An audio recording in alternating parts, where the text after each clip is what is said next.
Well, how about you? I'm doing great, man. Sorry for being late. Sorry. Oh, it's okay.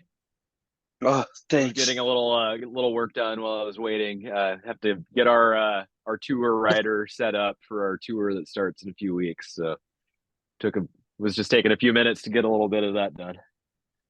Okay. So let's start. Thanks for your time. Thanks Uh-huh. for being talking to me. And let's Anthony Mind Burns Alive. What an album, man. Congratulations. Thank you. What an album. Is that correct that Pallbearer is flowing through a direction to get more progressive in the next albums?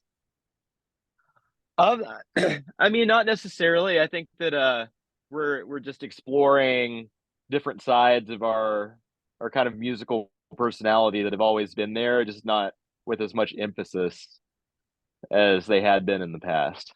So we're for this record, we've kind of decided to put the spotlight on some of our more subtle and like subdued side. But we've always been heavily influenced by progressive rock, and that has manifested in different ways through different records. Nice. Because listen to this album, I can get some Pink Floyd heavily influenced you. For example, in the last solo from the title song "Mind Burns Alive," it's a beautiful part of the song. It catches me a lot because it's beautiful, and I think that is heavily influenced by Pink Floyd. Not only in this part, but through all the albums. Is that correct to say it? Yeah, I mean, I think that Pink Floyd is definitely completely impossible to separate from our DNA as a band. We've that's been like a huge influence on us, even if that wasn't necessarily like what we were specifically aiming for with different sections. I think it's just like part of our natural sound. We gravitate towards that as just sort of like our own like creative instinct. Nice. And about the title "Mind Burns Alive," is that correct? That you are talking about all those mental health issues that is flowing through our society nowadays. Yeah, it's in reference to that. It's kind of a metaphor that's intended to be uh perceived as like a headline or like a SOS signal, like a an emergency. Yes. And do you think that your album can calm down those those people that will listen to it, or it will put some fire on it? I mean, it's my hope, and I think our collective hope that if people hear the album who are going through some sort of like mental turmoil, like struggling with mental health, that they'll find something that resonates with them in this record that will help them be able to kind of pass through the period of duress. Obviously, like Nice. these songs on this album are like based on personal experience or observation of people like within our orbit as individuals, and we hope that through that like kind of like personal observation that people are able to take the kinds of like themes that we're addressing here, and they'll be able to sort of like relate that to their own situation and maybe find some comfort there. Nice. And you told me that's a collection of personal experiences and how you see the world nowadays. Um, how can you manage it to unite to join all those experience and perspectives of how you live and see the life? How can you how was to gather all those point of views and transform it into music? I mean, it sort of started about 5 years ago, and we started working on songs for this record, like Brett and I were working on songs separately, and we ended up kind of both writing songs that were kind of addressing that sort of perspective, and we kind of like ended up having like a discussion once we were a little bit into the process, and like kind of saw that we were already on the same page about the sort of uh, theme around the record. So we continued to write with sort of that concept in mind. So it's kind of started out as like just a handful of songs that were in that I don't know, that overall categorization, and we realized that we've like had a unified concept for the record, and then just sort of built it out from there. Nice. And you, Joseph, do you have what song that you like most in this album? It's hard for me to say. I think right now, the one that's resonating with me the most is Signals. I think it's a Signals. good, yeah, I think it's a really good representation of a lot of the different sounds that are present on the record. And I really, I don't know, there's just something about that song that I particularly have gravitated towards lately.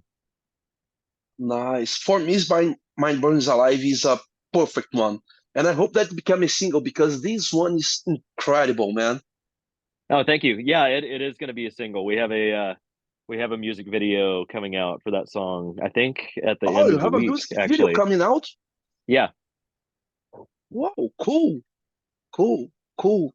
And I wanna talk now about because this one is you have only 60 songs, but they are huge songs. But even being huge, big songs, they're easy to listen. You flow, you travel within them. Is it was natural to go into this way, or when you finish recording and listen to said, man, that is a masterpiece.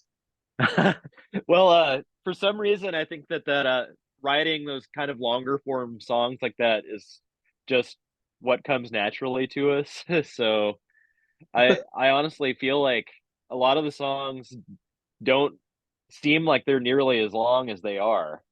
Like, I don't Whoa. know, uh at least to me, I feel like they go by quickly, and then I'm like always surprised when when we're putting together set lists for playing live and stuff, and we're kind of like adding up the amount of time that it's going to take to play the songs. I'm always kind of surprised by how long they actually are, because they feel much shorter. No. I don't Whoa. know. I get that's interesting to listen because you're saying that was so natural for you that when you are adding to the set, oh shit, is that so long this one? Yeah, our Cool. only album that Uh, had really short songs was Forgotten Days, and that one honestly yes. was almost our most experimental album, because we actually kind of challenged ourselves to write really short songs for that one, just to see what it would be like. Nice. And man, you have a huge fan base here in Brazil. And a lot. When I was talking to some guys that I met, that I said, oh, I'll talk to Joseph from Pallbearer yesterday. And they, oh man, please ask him when you're gonna come to Brazil. Because they're fighting for to see you. They are struggling. They need to see you guys alive. So do you have a time? Do you have when you're gonna come here? We don't have anything planned yet, but we Ah, desperately hope to come in the near future. We're pretty much our the rest of the year for us is already booked for tours, uh because we're doing like a full North American tour over the summer, and then in the yes. fall we're going to Europe and the UK. But next year I sincerely hope that we're able to make it to Brazil. That is like one of our biggest Nice. goals.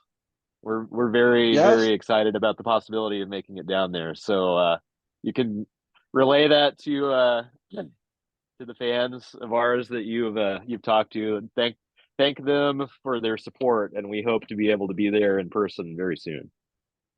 Nice, nice. So, man, and what do you know about Brazil, about music and culture in Brazil? Do you know something? I really I don't know a lot.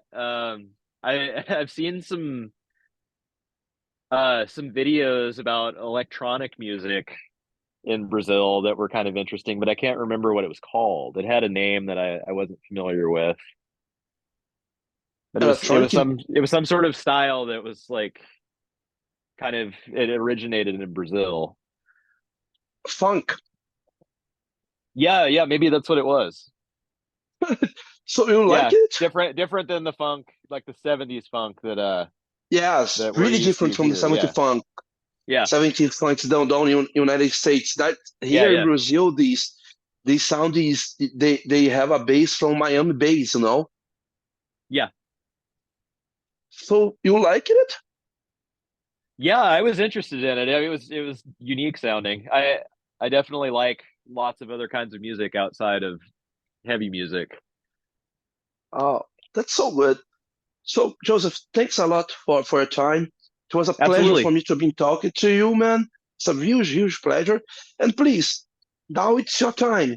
Leave us a message for Headbangers Brazil. Uh yeah, I'm gonna reiterate what I said. Thanks so much for your support through the years, and we hope more than anything to make our debut in Brazil sometime in the near future. Okay. Thanks, Joseph. Bye bye, man. Uh-huh. All right. Bye.